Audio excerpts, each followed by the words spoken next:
வணக்கம். பாட்டிச் சொல்லை தட்டாத பேரன் உங்கள் நண்பன் சே. பாக்கியராஜ். இன்று ஒரு நல்ல தகவல்களுடன் உங்களை நான் சந்திக்கிறேன்.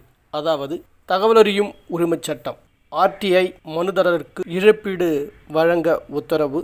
தமிழ்நாடு தகவல் ஆணையர் அந்த உத்தரவை பிறப்பித்துள்ளார். தமிழ்நாடு தகவல் ஆணையர் டாக்டர் செல்வராஜ் ஐயா அவர்கள்தான் இந்த உத்தரவை பிறப்பித்திருக்கிறார்.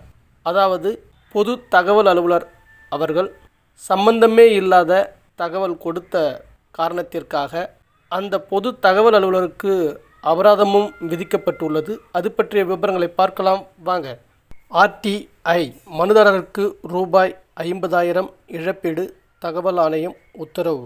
சென்னை ஜூலை 11, 2025 வீட்டு மனை அங்கீகாரம் தொடர்பாக உரிய தகவல் கிடைக்காமல் பாதிக்கப்பட்ட மனுதாரருக்கு 50,000 ரூபாய் இழப்பீடு வழங்க மாநில தகவல் ஆணையம் உத்தரவிட்டு உள்ளது.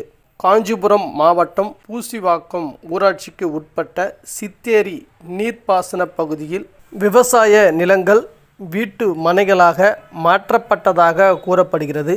இது தொடர்பான கோப்புகள் அலுவலக குறிப்புகளின் பிரதிகள் கேட்டு தகவலறியும் உரிமைச் சட்டத்தின் கீழ் ரத்தினபாண்டியன் என்பவர் 2019 மனு தாக்கல் செய்தார்.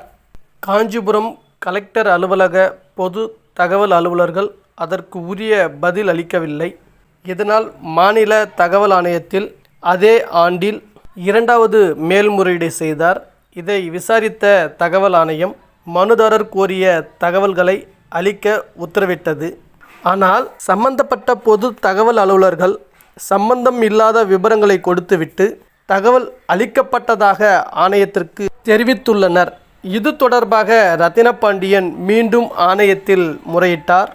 இதை விசாரித்த தகவல் ஆணையம் அப்போதைய பொது தகவல் அலுவலர்கள் நாராயணன், மகாராணி, 1வது மேல்முறையீட்டு அலுவலரான கலெக்டரின் நேர்முக உதவியாளர் ஆகியோருக்கு தலா 10,000 ரூபாய் அபராதம் விதித்து 2021 உத்தரவிட்டது. இதுவும் அமுலுக்கு வரவில்லை. இது குறித்து தகவல் ஆணையர் மா. செல்வராஜ் சமீபத்தில் விசாரித்தார். அவர் பிறப்பித்த உத்தரவு மனுதாரர் கோரிய தகவல்களுக்கு சம்பந்தமில்லாத பதில்களை அளித்துள்ளது தெரிகிறது. ஆணையத்தின் முந்தைய உத்தரவுகளில் கேள்வி எழுப்பிய நிலையில் கோப்புகள் காணவில்லை என கலெக்டர் அலுவலக தரப்பில் தெரிவிக்கப்படுகிறது.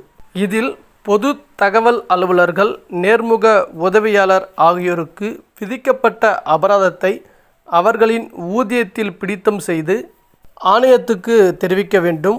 விவசாய நிலங்கள் அனுமதியின்றி வீட்டு மனைகளாக மாற்றப்பட்டு இருப்பதால் இந்த வழக்கை நில நிர்வாக ஆணையர் விசாரிக்க பரிந்துரை செய்கிறோம். 4 ஆண்டுகளுக்கு மேல் உரிய தகவல் அளிக்காமல் இருந்ததால் சம்பந்தப்பட்ட மனுதாரருக்கு 50,000 ரூபாய் இழப்பீடு வழங்க உத்தரவிடப்படுகிறது.